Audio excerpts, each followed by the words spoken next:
ஆயக்கலைகள் 64 அதில் ஆணும் பெண்ணும் அறிந்தது எத்தனை ரகசிய கேள்விகள். உலகெங்கிலும் உள்ள வசந்த் தொலைக்காட்சி நேயர்களுக்கு வணக்கம். இது உங்கள் ரகசிய கேள்விகள். நம்ம ஒரு முக்கியமான விஷயங்களை இன்றைக்கி பேச போகிறோம். பல பிரச்சனைகள் ஆண்மை குறை உண்டு பண்ணிகிட்டு இருக்கு. ஆனால் மிகப்பெரிய ஒரு சுனாமி மாதிரி வந்துக்கிட்டு இருக்க ஒரு பிரச்சனை வந்து சர்க்கரை வியாதி.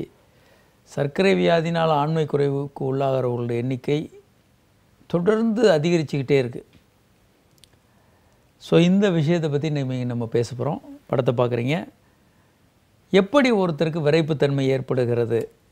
ஒரு கண்ணில் பார்க்கும்போது ஒரு தூண்டுதல், விஷுவல் தூண்டுதலால் விரைப்புத்தன்மை வருது. உங்களுக்கு ஆண்களை பொறுத்த வரைக்கும் மிகப்பெரிய செக்ஸ் உறுப்பு என்பது 2 காதுகளுக்கு இடையே உள்ள மூளை, 2 தொடைகளுக்கு இடையே உள்ள ஆணுறுப்பு அல்ல. ஒரு காலர் இருக்காங்க. ஹலோ. ஹலோ, வணக்கம். யார் எங்கேருந்து பேசுகிறீங்க சார்? திருச்சியிலேருந்து சுரேஷ் பேசுகிறேன் சார். சுரேஷ் சொல்லுங்கள் சார். ஆணுறுப்பு வளைஞ்சிருக்கு சார், அதுக்கு என்ன சார் பண்ணணும்? ஆணுறுப்பு லைட்டாக வலதுபுறம் இடதுபுறம் மேலே கீழே வளைந்து நார்மல். அது நோய் அல்ல. மிகப்பெரிய அளவுக்கு எஸ் மாதிரி Z மாதிரி இருந்தால் கொஞ்சம் பயமா இருக்கு, அதுக்காண்டி தான் கேட்டேன். பயப்படாதீங்க, தைரியமாக இருங்க. அப்படி Z மாதிரி இருந்தால் அது வந்து பைரோனி டிசீஸ் அல்லது ட்ராப் பீனிஸ்னு ஒன்று இருக்குது. கீழ் நோக்கி இருக்கும். அதை வந்து வரப்பே செக்ஸ் பண்ண முடியாது. அந்த அளவுக்கு இருந்தால் ட்ராப் பீனிஸ். அது இல்லை சார், ரைட் சைடு தான். அது சுயன்பம் பண்ணதுனால சரி பெண்ட் ஆயிடுச்சு. அதை நான் திரும்பி இங்கிட்டு பண்ணோம்னா கரெக்டாக வந்துடும் அப்படின்ட்டு அப்படி இப்படி பண்ணி கொஞ்சம் இதாயிடுச்சு. அப்படிலாம் எதுவும் வராதுங்க. இது சுயன்பத்தினால வராது. ஓகே சார், நன்றி. ஸோ ஒருத்தருக்கு வந்து ஆண்மை குறைவு எதனால வருது? இந்த படத்தை பார்க்குறீங்க. வயது, சர்க்கரை வியாதி, இரத்த கொதிப்பு, கொலஸ்ட்ரால் கொழுப்பு அதிகமாகிறது, பல்வேறு சாப்பிடக்கூடிய மாத்திரைகள், தூக்க மாத்திரை, பிபிக்கு சாப்பிடக்கூடிய மாத்திரை, மனநோய்க்கு சாப்பிடக்கூடிய மாத்திரை, சிகரெட் ஸ்மோக்கிங், மன அழுத்தம், குண்டாக இருக்கிறது, இதெல்லாமே ஆண்மை குறைவுக்கு சாப்பிட்ற இதாக இருக்குது. இப்போ எப்படி இதெல்லாம் சரி பண்ணலாம்? பல விஷயங்களை நம்ம பார்க்கணும். முதல்ல வந்து அவங்கள செக் பண்ணணும். பொதுவாக நோயாளிகள் எங்கிட்ட வந்துட்டு, சார் டெஸ்ட்டெல்லாம் வேணாம், எனக்கு ஒரு மாத்திரை மட்டும் கொடுங்க அப்படின்வாங்க. மாத்திரை மட்டும் கொடுக்குறதுன்றது சாத்தியமே இல்லை. ஏன்னா நீங்கள் மெடிக்கல் ஷாப்லேயே வாங்கி சாப்பிட்லாமே. மாத்திரை அப்படி வாங்கி சாப்பிட்றது சரியில்லை. உங்களுக்கு ஆண்மை குறைவு இல்லை பிரச்சனை வந்தால் என்ன காரணம்னு கண்டுபிடிக்கணும். அதை சரி செய்கிறது தான் சரியான முறை. ஸோ எப்படி பார்ப்பாங்க? முதல்ல செக் பண்ணுவாங்க. விந்து பைகள் சைஸ் பார்ப்பாங்க. ஆணுறுப்பு எப்படி இருக்குதுன்னு பார்ப்பாங்க. லேபில் வந்து சில டெஸ்ட்டுகள்லாம் பண்ணணும். பல்வேறு டெஸ்ட்டுகள் இருக்குது, அதெல்லாம் பண்ணுவாங்க. பண்ணிட்டு அதுக்கப்புறம் தான் உங்களுக்கு ட்ரீட்மெண்ட் இருக்கும். இப்போது நம்ம ஏற்கனவே இந்த நிகழ்ச்சியில் சொல்லியிருக்கோம், ஒருத்தருக்கு வந்து மன ரீதியான ஆண்மை குறைவு எப்படி ஏற்படுகிறது. யங்காக இருக்கிற பேஷண்ட்டுக்கு மன ரீதியான ஆண்மை குறைவு வரலாம். வயதானவர்களுக்கு வந்து உடல் ரீதியான ஆண்மை குறைவு வர்றதுக்கு வாய்ப்பு அதிகம். மன ரீதியான ஆண்மை குறைவு இல்லைன்னு சொல்கிறதுக்கு, நைட்டில் தூங்கும்போது, எஜமான் தூங்கும்போது ஆணுறுப்பு நல்லா விழித்து கொள்ளும். அப்படி இருந்தால் அது மன ரீதியான ஆண்மை குறைவு. நைட்டில் தூங்கும்போதும் விரைப்பு வரலைன்னா அது உடல் ரீதியான ஆண்மை குறைவு. அதே மாதிரி ஆண்மை குறைவு பொறுத்த வரைக்கும் ஸ்மோக் பண்ணுறவங்களுக்கு ஆண்மை குறைவு வர்றதுக்கான வாய்ப்பு பல மடங்கு அதிகம். அதே மாதிரி மாத்திரைகள், மருந்துகளை பொறுத்த வரைக்கும் பீட்டா பிளாக்கர், பல்வேறு மனநோய்க்கான மருந்துகள் எல்லாம் ஆண்மை குறைவு உண்டு பண்ணலாம். குண்டாக இருக்கிறது, சர்க்கரை வியாதி, இரத்த கொதிப்பு, கொலஸ்ட்ரால் எல்லாமே ஆண்மை குறைவு உண்டு பண்ணும். அதே மாதிரி வயதாகிறதுனால ஏன் வருதுன்னா, வயதாக இரத்த நாளங்கள் வந்து சிறிதாக மாறிடும், சுருங்கிடும். அதனால் ஆண்மை குறைவு வரல. அந்த படம் பார்க்குறீங்க.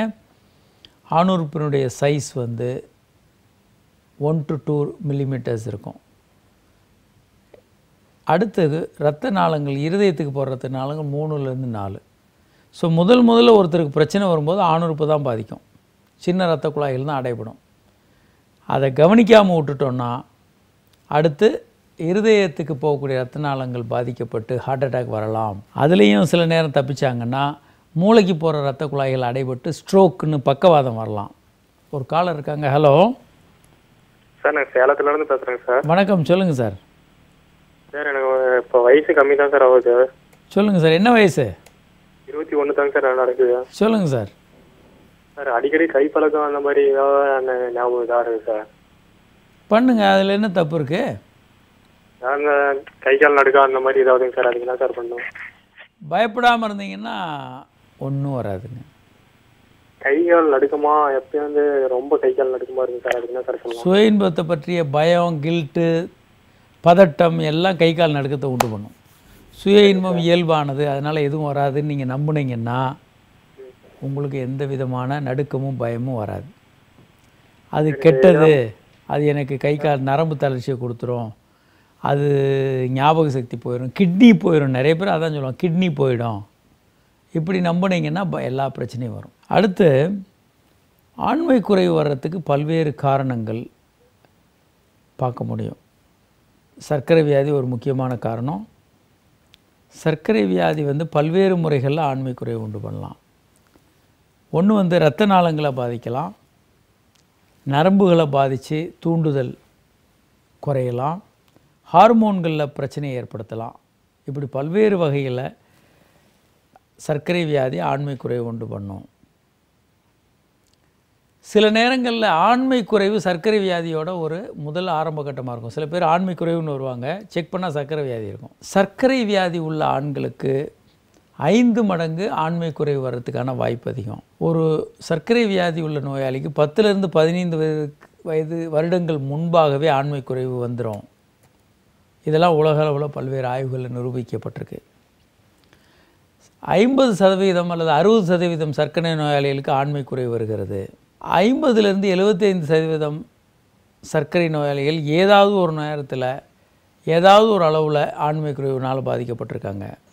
ஆண்மை குறைவு மட்டுமல்ல, விந்து வந்து பின்னோக்கி போதல், விந்து வந்து செக்ஸ் முடிஞ்சோடனே முன்னால் வந்து விடும், அது எல்லாருக்கும் தெரிஞ்ச விஷயம். சர்க்கரை நோயாளிகளுக்கு விந்து வந்து முன்னால் விழாமல் பின்னால் போய் விந்து வந்து அந்த உணர்வெல்லாம் இருக்கும், உச்சகட்டம் அடைகிற உணர்வு இருக்கும், ஆனால் வெளியே விந்து வராது, காற்று தான் வரும், பின்னால் போய் சிறுநீர் பையில் விழலாம். அதே மாதிரி இப்போ செமன் கொஞ்சம் கொஞ்சம் வர மாதிரி இருக்கும், ஆனால் விந்தணுக்கள் இருக்காது. இதெல்லாம் பிரச்சனையாக இருக்கும். அதனால் சர்க்கரை நோயை நம்ம முற்றிலுமாக கண்ட்ரோல் செய்ய வேண்டும். அதே போல் நல்ல எக்ஸசைஸ் பண்ணுங்கள், வெயிட்டை கண்ட்ரோல் பண்ணுங்கள். இதன் மூலமாக நீங்கள் ஒரு நல்ல உறவை வைத்துக்கொள்ள முடியும். ஆண்மை குறைவு அப்படின்றத பொறுத்த வரைக்கும் பல ட்ரீட்மெண்ட் மொடாலிட்டிஸ் இருக்குது. நம்ம நிறைய சொல்லியிருக்கோம் இந்த நிகழ்ச்சியில். முதலாக sex therapy, masters and Johnson கண்டறிந்த செக்ஸ் தெரப்பி 1960கள் முடிவில் கண்டுபிடிச்சாங்க. செக்ஸ் கவுன்சிலிங் 1970களில் வந்து ஆணுறுப்பில் வைக்கக்கூடிய இம்ப்ளான்ட்ஸ் கருவிகளை வச்சு விரைப்புத்தன்மையை உண்டு பண்ணுறது. அதே மாதிரி 1970களில் ஆணுறுப்பின் மேலே ஒரு வேக் டிவைஸை வச்சு அதுக்குள்ளே இருக்க காற்றை வெளியேற்றிட்டோன்னா ஆணுறுப்பு பெருசாகும், அதில் ரப்பர் பேண்ட் போட்டு செக்ஸில் ஈடுபடலாம். 1980களில் வந்து ஆணுறுப்பில் போடக்கூடிய இன்ஜெக்ஷன்ஸ் ரொம்ப பாப்புலராக இருந்தது. சிங்கப்பூர்லலாம் நிறைய அந்த பல உலகம் முழுவதுமே பல இடங்களில் அது ரொம்ப பாப்புலராக இருந்தது. ஆணுறுப்பில் வந்து பெப்பாவேரின் போன்ற இன்ஜெக்ஷன்ஸு, ப்ரோஸ்டக்லாண்டின் E2 போன்ற இன்ஜெக்ஷன்ஸ் போட்டுக்கிட்டு இருந்தது. உலகம் முழுவதும் பரவலாக இருந்தது. 1998ல் வயக்ரா மாத்திரை மார்க்கெட்டுக்கு வந்தது. 2000ல் தடலஃபில், வார்டனஃபில், இப்போ வந்து உடனஃபில், அவனஃபில் போன்ற பல்வேறு மருந்துகள் இப்போது உலகம் முழுவதும் கிடச்சிக்கிட்டு இருக்கு. ஸ்டெம் செல் தெரப்பி பல்வேறு ஆய்வுகள் உலகம் முழுவதும் நடந்துகிட்ருக்கு.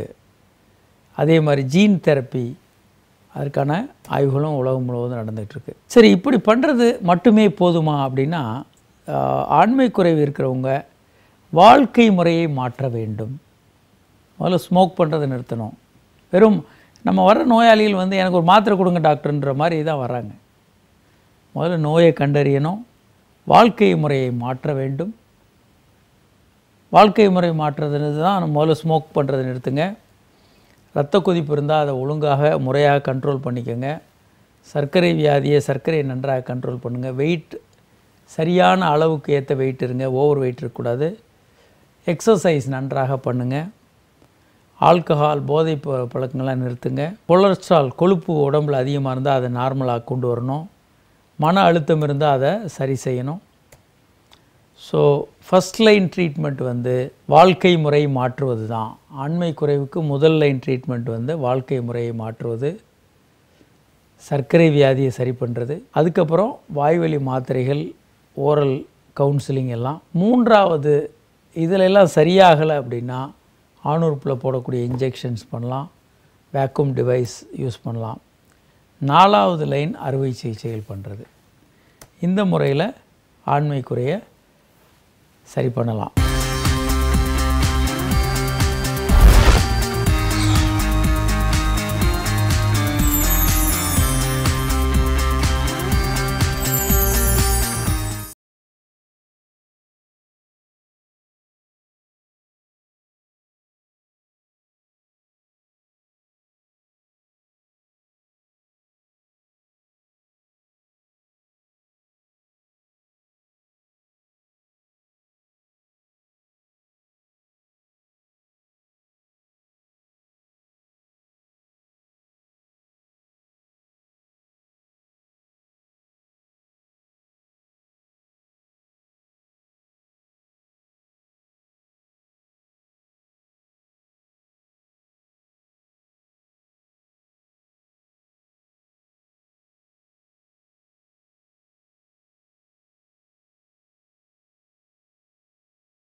பல நேரங்களில் சர்க்கரை வியாதி வந்தவங்க மனரீதியான சர்க்கரை ஆண்மை குறைவும் வரலாம். எங்கேயாவது இவங்க போயிட்டுருப்பாங்க, சர்க்கரை வியாதி இருக்கவங்களுக்கு ஆண்மை குறைவு கண்டிப்பாக வரும்னு எங்கேயாவது ஒரு பேப்பர் படித்தாங்கன்னா சில நேரம் அதனாலே அவங்களுக்கு மன ரீதியான ஆண்மை குறைவு வரலாம். அடுத்து ஹார்மோன்கள் நன்றாக இருக்கான்னு பார்க்கணும். சர்க்கரை வியாதி இருக்கவங்களுக்கு ஹார்மோன்களில் பல்வேறு மாறுதல்கள் வரும். டெஸ்டோஸ்டெரான் லெவல் குறையலாம். அதே மாதிரி மூன்றாவது யூரினில் வைக்கக்கூடிய சப்போசிட்டரிஸ் இருக்குது. யூரினில் வைக்கக்கூடிய யூரித்ராவில் வைக்கக்கூடிய மியூஸ் என்று மெடிக்கேட்டட் யூரித்ரல் டிவைஸ் இருக்குது. அது ஒரு சின்ன அரிசி மாதிரி இருக்கும். அதை சிறுநீர் பாதையில் உள்ளே தள்ளிட்டு மசாஜ் பண்ணால் விரைப்புத்தன்மை கிடைக்கும். அதே மாதிரி ஆணுறுப்பில் வைக்கக்கூடிய சிகிச்சை முறைகள் இருக்குது. இந்த படத்தில் பார்க்குறீங்க. ஒன்று வந்து காற்றழுத்த சிகிச்சை படத்தில் தெரியுது, அறுவை சிகிச்சை, வாய்வழி மாத்திரைகள், அதே மாதிரி ஆணுறுப்பில் வைக்கக்கூடிய மாத்திரைகள், ஆணுறுப்பில் போடக்கூடிய ப்ரோஸ்டாக்லாண்டின், பேப்பாவெரின் போன்ற இன்ஜெக்ஷன்ஸ். இப்படி அற்புதமான சிகிச்சைகள். இப்போ கடைசியாக நம்ம சேர்ந்துருக்கிறது வந்து ஷாக்வேவ் தெரப்பி. இது போன நூற்றாண்டில் அல்லது போன 10 ஆண்டுகளில் இல்லை. இப்போ வந்து ஷாக்வேவ் தெரப்பி என்பது ரொம்ப ரொம்ப பாப்புலரான ஒரு ட்ரீட்மெண்ட்டு. அதன் மூலமாக பல விஷயங்களை ஆண்மை குறைவை பெரிதளவுக்கு கட்டுப்படுத்த முடியும். நம்ம பல நேரங்களில் இந்த நிகழ்ச்சியில் காட்டியிருக்கோம். ஷாக்வேவ் தெரப்பி கொடுக்கறதுனால ED1000 என்ற மெஷின் வச்சு ஷாக்வேவ் தெரப்பி கொடுக்கறதுனால ஆண்மை குறைவை முழுமையாக குணப்படுத்தலாம். இந்த மாத்திரைகள் வைக்ரா போன்ற மாத்திரைகள் சாப்பிடும்போது பல பேருக்கு தலைவலி வரும், மூக்கில் வந்து ஜலதோஷம் மாதிரி வரும், வயிற்று எரிச்சல் வரலாம், அதே மாதிரி பேக் பெயின் வரலாம், முதுகு பெயின், கண்ணில் வந்து ப்ளூ கலராக இருக்கும், டியூப்லைட்டெல்லாம் பார்த்தா ப்ளூவாக தெரியும், நிறைய பேர் பயந்துருவாங்க. அதே மாதிரி இந்த மருந்துகள் சாப்பிடும்போது கொஞ்சம் ஆல்கஹால் அவாய்ட் பண்ணலாம். மருந்துகள் வேலை செய்கிறதுக்கு 1 மணி நேரம் ஆகலாம். வைக்ரா போன்ற மாத்திரைகள் போடும்போது 45 நிமிடங்களாவது ஆகும். மற்ற மாத்திரைகள் தடலஃபில் போன்ற மாத்திரைகள்னால் 2 மணி நேரம் ஆகும் வேலை செய்கிறதுக்கு. இரண்டாவது, பார்ட்னர் வந்து ஆணுறுப்பை தூண்டினாங்கன்னா விரைப்புத்தன்மை நன்றாக இருக்கும். அதை தவிர பல்வேறு மாத்திரைகள், நானோலியோ போன்ற மாத்திரைகளை உலகம் முழுவதுமே பயன்படுத்துகிறாங்க. இதில் பல்வேறு ஃபைட்டோ ஆண்ட்ரஜன்னு சொல்லுவாங்க. பிளான்ட்டிலிருந்து, செடிகளிலிருந்து கிடைக்கக்கூடிய ஆண்ட்ரஜன் கொஞ்சம் உபயோகமாக இருக்கும். அதே மாதிரி அந்த காலத்தில் யோகிம்பின் என்ற ஒரு மரப்பட்டையிலேருந்து கிடைக்கக்கூடிய யோகிம்பின் வந்து செக்ஸ் உணர்வை தூண்டக்கூடிய ஒரு பொருள். அதே மாதிரி எல்ஆர்ஜினின் என்ற ஒரு பவுடர் வந்து ரொம்ப செக்ஸ் அந்த இரத்த நாளங்களை விரிவடைய செய்யக்கூடிய ஒரு கெமிக்கல். அது பொதுவாக பல பேருக்கு வந்து வாய் வழியாக சாப்பிடக்கூடிய மாத்திரைகள் பலன் கொடுக்கறதில்ல. ஏன் அப்படின்னா அவங்களுக்கு இதை எப்படி எடுக்கிறதுன்னு தெரியறதில்ல, அல்லது போதுமான அளவுக்கு டோஸ் எடுக்கிறதில்ல, அல்லது பிரச்சனையே வேறையாக இருக்கும். டாக்டர்கிட்ட வந்து டாக்டர் எனக்கு இந்த டெஸ்ட்டெல்லாம் இப்போ பண்ண முடியாது, எனக்கு ஒரு மாத்திரை மட்டும் கொடுங்க அப்படின்வாங்க. பிரச்சனை வந்து வீனஸ் லீக் அப்படின்னு வேறு பிரச்சனையாக இருக்கும், நரம்புகள் சம்மந்தப்பட்ட பிரச்சனையாக இருக்கும், மாத்திரைகள் வேலை செய்யாது. அல்லது சில நேரம் மாத்திரை போட்டு கடுமையான தலைவலி இருக்கும், அவங்களால செக்ஸ் பண்ண முடியாது. மாத்திரை போட்டாலே ஹார்ட் அட்டாக் வந்துடும்னு பயப்படுறவங்க இருக்காங்க. வயக்ரா சாப்பிட்டா ஹார்ட் அட்டாக் வரும்னு பயப்படுறவங்க நிறைய பேர் இருக்காங்க. அதே மாதிரி பார்ட்னர் மேலே கோபம் இருக்குது அப்படின்னு, இல்லை பார்ட்னர் மேலே குறை இருக்கிறவங்க வந்து மாத்திரை போட்டாலும் பெரிய அளவுக்கு செக்ஸில் ஈடுபட முடியாது. சில நேரம் ஹார்மோன்கள் குறைவாக இருந்தால் நீங்கள் என்ன மாத்திரை போட்டாலும் பெரிய அளவுக்கு செக்ஸில் சக்ஸஸ் ஆக முடியாது. உதாரணத்துக்கு ஆண் ஹார்மோன் ஆண்ட்ரஜன் கம்மியாக இருந்ததுன்னா ஆண் ஹார்மோன் கொடுக்கணும். மாத்திரைகள் பலனளிக்காது. ஆண் ஹார்மோன் இன்ஜெக்ஷனாக கிடைக்குது, மாத்திரைகளாக இருக்குது, உடம்புல ஒட்டக்கூடிய பேட்சாக இருக்குது, உடம்புல தடவிக்கக்கூடிய ஜெல் இருக்குது. குழந்தைகள் நிறைய வர்றாங்க இப்போ ட்ரீட்மெண்ட்டுக்கு. வயதுக்கேற்ற ஆணுறுப்பு வளர்ச்சி இல்லை, வயதுக்கேற்ற ஒரு மாற்றங்கள் உடம்பில் இல்லை அப்படின்னு நினைக்கும்போது குழந்தைகளோட பெற்றோர்கள் கவலையோடு வர்றாங்க. குழந்தைகள் குண்டாக இருக்கிறாங்க, ஹார்மோன் கம்மியாக இருக்குது. அவங்களுக்கு இந்த ஜெல் கொடுக்கலாம் ஆரம்ப கட்டத்தில், ரொம்ப பயனுள்ளதாக இருக்குது. அதே மாதிரி யாராருக்கெல்லாம் இந்த ஆண் ஹார்மோன் ஜெல் கொடுக்கக்கூடாது, இல்லை ஆண் ஹார்மோன் கொடுக்கக்கூடாது, ப்ராஸ்டேட் கேன்சர் இருக்கவங்களுக்கு, மார்பக புற்றுநோய் இருக்கிற பெண்களுக்கு கொடுக்கக்கூடாது, அதே மாதிரி ப்ராஸ்டேட் சுரப்பி ஓரளவுக்கு வீங்கி இருந்தால் கொடுக்கக்கூடாது, இவங்கெல்லாம் இதை தவிர்க்கலாம். இப்போ ஆணுறுப்பில் வைக்கக்கூடிய இந்த டிரான்ஸ் யூரித்ரல் மியூஸ்ன்னு வைக்கக்கூடிய இதை வச்சு ஆணுறுப்பினுடைய யூரின் வர்ற பாதையில் வச்சு உள்ளே தள்ளி விட்ருவாங்க. இது இந்தியாவில் ரொம்ப பாப்புலர் கிடையாது. இது யாருக்கு பண்ணுவாங்க? இது இரத்த நாளங்களை விரிவடை செய்யக்கூடிய ஒரு மருந்து. இந்தியாவில் அவ்வளோ பாப்புலர் கிடையாது. அடுத்து வந்து இன்ஜெக்ஷன் வந்து ரொம்ப பாப்புலர். உலகம் முழுவதுமே 1990களில் பாப்புலராக இருந்தது. ஆணுறுப்பில் நேரடியாக இன்ஜெக்ஷன் போடுவாங்க. ஆனால் இதில் என்ன ஒரே ஒரு பிரச்சனைனா, விரப்புத்தன்மை சில நேரம் குறையாது.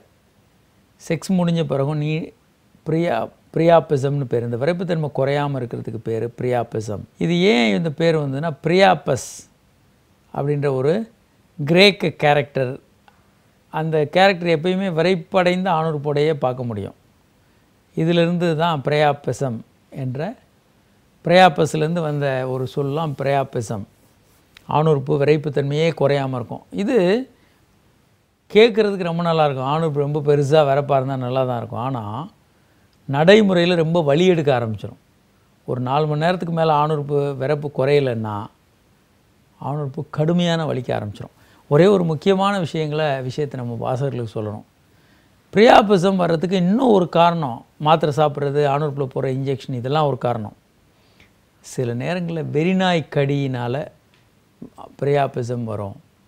உங்களை ஒரு வெறிநாய் கடிச்சிருச்சு, ஒரு 10 நாளைக்கு 15 நாளைக்கு அப்புறம் ஆணுறுப்பு விரைப்புத்தன்மையே குறையலைன்னா வெறிநாய் கடியினால் நமக்கு வந்து நோய் வந்திருக்குன்னு அர்த்தம். இது ஒரு முக்கியமான விஷயம். இந்த மாதிரி பிரியாபிசம் இருந்ததுன்னா நீங்கள் உடனடியாக மருத்துவரை அணுகணும். இப்போ ஆணுறுப்பு வயகரா சாப்பிட்றாங்க, விரைப்புத்தன்மையே 4 மணி நேரத்துக்கு மேலே குறையலை, இவர்கள் ஒரு மருத்துவரை அணுக வேண்டும். அணுகி அந்த விரைப்புத்தன்மையை சரி செய்து கொள்ளணும்.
இப்போ ஒரு வாசகர் கூட கேட்டார், ஆணுறுப்பு வந்து பெண்டாக இருக்குது அப்படின்னு. ஸ்லைட்டாக ஒரு பக்கம் பெண்டு இருக்கிறது பிரச்சனை இல்லை. இந்த படத்தில் பார்க்குறீங்க, Z மாதிரி பெண்டு, எஸ் மாதிரி பெண்டு, சிவியரான பெண்டு, இதை வச்சு செக்ஸ் பண்ண முடியாது. இதுக்கு இந்த மாதிரி ஃபைப்ரஸ் டிஷ்யூ உள்ளே இருக்கிறதுக்கு பேர் வந்து பைரோனி டிசீஸ். இதை வந்து இப்போது சில இன்ஜெக்ஷன்ஸ் மூலமாக நம்ம சரி செய்யலாம். சரி, அடுத்து வந்து இன்னும் சில விஷயங்கள் முக்கியமான செக்ஸ் பற்றி பேசுகிறவங்க, விந்து சீக்கிரம் வருது என்ன பண்ணலாம்? இது ரொம்ப காமனாக திரும்ப திரும்ப கேட்கக்கூடிய ஒரு கேள்வி. இன்னொரு முக்கியமான கேள்வி, நம்ம திரும்ப திரும்ப கேள்விப்படுற கேள்வி வந்து, ஒரு காலர் இருக்காங்க. ஹலோ. வணக்கம் சார். வணக்கம். யார் எங்கேருந்து பேசுகிறீங்க? அண்ணாநகர்லேருந்து அருண் பேசுகிறேன் சார். சொல்லுங்கள் சார். சார், பெண்கள் கருத்தடை பண்ணுறாங்களே சார், ம், அது அப்புறம் தேவை இருந்தால் அது ரெண்டாவது ரெடி பண்ணி பெற்றுக்கலாம்ல சார்? கருத்தடை அறுவை சிகிச்சை பெற்ற பெண்களுக்கு வந்து 2 வகையில் பண்ணலாம். ஒன்று வந்து அந்த குழாய்களை மீண்டும் இணைத்து ரீகேனலைசேஷன்னு சொல்லுவாங்க. அந்த குழாய்களை திரும்ப இணைச்சி அவங்க கருவுறலாம். ஒன்று. இரண்டாவது முறை இப்போல்லாம் அதிகம் பண்ணுறது வந்து டெஸ்ட் டியூப் பேபின்னு. கருக்குழாயை ஏற்கனவே டேமேஜ் பண்ணியாச்சு, இப்போ போய் அதை போய் தொட வேண்டியதில்லை. நேரடியாக பெண்களுடைய கருமுட்டையை வெளியே எடுத்து கணவரோட விந்தோட சேர்த்து கருவாக்கி கருவை கர்ப்பப்பையில் வைத்து அந்த பெண்கள் வந்து கர்ப்பமாகலாம். இன்னொரு கேள்வி இருக்கு. சொல்லுங்கள். இதே மாதிரி ஆண்களுக்கு பண்ணுறோம்ல சார்? சொல்லுங்கள். நான் பண்ணிட்டேன். இப்போ அவங்களுக்கு சப்போஸ் குழந்தை இந்த மாதிரி பெற்றுக்கலாம்னா அவங்க எதுவும் ரெண்டாவது இது பண்ண முடியாது சார்? அது ஆண்களுக்கும் இந்த மாதிரி குழாய்களை, விந்து குழாய், அந்த வேஸ்ன்னு சொல்லுவோம் அதை ஆங்கிலத்தில், அந்த குழாயை மறுபடியும் இணைத்து கருத்தரிக்க முயற்சி பண்ணலாம். அல்லது ஆண்களுக்கு அந்த குழாய் வந்து ரொம்ப திக்காக இருக்கும், அதனுடைய உள்ளே இருக்கக்கூடிய துவாரம் வந்து ரொம்ப சின்னதாக இருக்கும். அந்த குழாய் இணைச்சி அவங்க கருத்தரிக்கலாம். அப்படி இல்லை, அந்த குழாய் இணைச்சும் கூட விந்து வெளியாகலை, அடைப்பு இருக்குன்னா, விரைப்பையிலேருந்தே நேரடியாக விந்து எடுத்து இக்ஸி என்ற முறையில் அவங்க கருத்தரிக்கலாம். அந்த முறையில் ஆண்களுக்கு சக்ஸஸ்ஃபுல்லாக குழந்தையோடு அவங்க வீட்டுக்கு போகலாம், ஒன்றும் பிரச்சனை இல்லை. ஸோ இப்போ வந்து இந்த நீங்கள் சொல்கிற கேள்வி வந்து ரொம்ப ரொம்ப முக்கியமான ஒரு கேள்வி. ஏன் அப்படின்னா, இப்போ விவாகரத்துக்கள் அதிகமாகிட்ட ஒரு சூழ்நிலையில் கணவன் மனைவியும் கல்யாணம் பண்ணிக்கிறாங்க, குழந்தை பெற்றுக்கிறாங்க, அதுக்கப்புறம் ஆப்ரேட் பண்ணிக்கிறாங்க. ஒரு 4-5 வருடங்களுக்கு அப்புறம் கருத்து வேறுபாடுனால பிரிஞ்சிடுறாங்க. அல்லது கணவனோ மனைவியோ ஒருத்தர் வந்து விபத்தில் இறந்து போகிறாங்க, திரும்ப ரீமேரேஜ் பண்ணுறாங்க. இதெல்லாம் இப்போ ரொம்ப காமனாக பார்க்குறோம். திரும்ப 2வது திருமணம் பண்ணும்போது இந்த கருத்தடை பண்ணிட்டதுனால இந்த தம்பதிகள் தங்களுக்கு ஒரு குழந்தை வேணும்னு நினைக்கும்போது இந்த ரீஆப்ரேஷன்லாம் மிகப்பெரிய ஒரு முக்கியமான விஷயம். அதே மாதிரி சுனாமி இந்தியா தமிழ்நாட்டில் அடித்தது யாரும் மறக்க முடியாது. சுனாமியில் நிறைய பேர் கணவனை இழந்த பெண்கள், மனைவியை இழந்த பெண்கள், குழந்தைகளை இழந்த பெற்றோர், இவங்க எல்லாருக்குமே இந்த ரீஆப்ரேஷன் நிறைய பேருக்கு தமிழ்நாடு முழுவதும் நடந்தது. இந்த மாதிரி பல சிச்சுவேஷனில் இந்த ரீஆப்ரேஷன் வந்து தேவைப்படும். சரி, இப்போ நான் வாசகர் கேட்டார், சுய இன்பம் பண்ணுறது நல்லதா கெட்டதான்னு. சுய இன்பம் பண்ணுறதும் செக்ஸ் பண்ணுறதும் நல்லது. உங்களுக்கு நீண்ட நாட்கள் வாழ்வதற்கு வாய்ப்பு இருக்கிறது, இதில் எந்த சந்தேகமும் இல்லை. இந்த மாதிரி ஸ்லைட் நம்ம திரும்ப திரும்ப பல முறை காட்டியிருக்கோம். பெண்களுக்கு என்னென்ன பிரச்சனைகள் வரும்? பெண்களுக்கு வந்து செக்ஸில் ஆர்வம் குறைவாக இருக்கலாம், அது ஒரு முக்கியமான காரணம். அதே மாதிரி பெண்களை பொறுத்த வரைக்கும் வேறு என்னென்ன பிரச்சனை வரலாம்? சர்க்கரை வியாதினால் அவங்களுக்கு உச்சகட்டம் அடைய முடியாமல் இருக்கலாம். கிட்டத்தட்ட 40% சர்க்கரை வியாதி உள்ள பெண்கள் வந்து செக்ஸ் பிரச்சனைகளுக்கு உள்ளாகிறாங்க. இவங்களில் பல பேருக்கு வந்து பெண்ணுறுப்பில் வந்து சர்க்கரை வியாதி உள்ள பெண்களுக்கு பெண்ணுறுப்பில் போதுமான அளவு உயவுப் பொருட்கள், அந்த லூப்ரிகேஷன் வர்றதில்லை. பல பெண்களுக்கு உச்சகட்டம் அடைகிறதுல சிக்கல்கள் இருக்குது சர்க்கரை வியாதினால். ஏன்னா நரம்புகள் பாதிக்கப்பட்டதுனால அந்த தூண்டுதல்கள் அவங்களுக்கு முழுமையாக மூளையை சென்றடைகிறதுனால அதனால் அவங்க உச்சகட்டம் அடைகிறதுல பெண்களுக்கு பிரச்சனை இருக்குது. அதே மாதிரி பெண்களுக்கு செக்ஸில் ஆர்வம் குறைகிறது. பூஞ்சை காளான் தொற்று ரொம்ப எளிமையாக வருது. சர்க்கரை வியாதி உள்ள பெண்களுக்கு பூஞ்சை காளான் தொற்று வந்து பெண்ணுறுப்பில் அதிகமாக வர்றதுனால பெண்களுக்கு செக்ஸில் ஆர்வம் பெருமளவு குறையும். ஆக பெண்களாக இருந்தாலும் ஆண்களாக இருந்தாலும் சர்க்கரை வியாதியை பொறுத்த வரைக்கும் ரொம்ப கவனமாக கையாளணும். இன்னும் பல்வேறு விஷயங்களை தொடர்ந்து பேச போகிறோம். இன்று இந்த நிகழ்ச்சியில் பங்கு பெற இயலாத வாசகர்கள் உங்கள் கேள்வியில் எங்களுக்கு SMS மூலமாக அனுப்பலாம். 7810007788 என்ற எண்ணுக்கோ 7305577888 என்ற எண்ணுக்கோ உங்கள் கேள்வியில் எங்களுக்கு SMS மூலமாக அனுப்பலாம். அல்லது hi@drkamarajhospital.com என்ற மின்னஞ்சல் முகவரிக்கு உங்கள் கேள்வியில் எங்களுக்கு மின்னஞ்சல் அனுப்பலாம். மீண்டும் நாளை சந்திப்போம். வணக்கம்.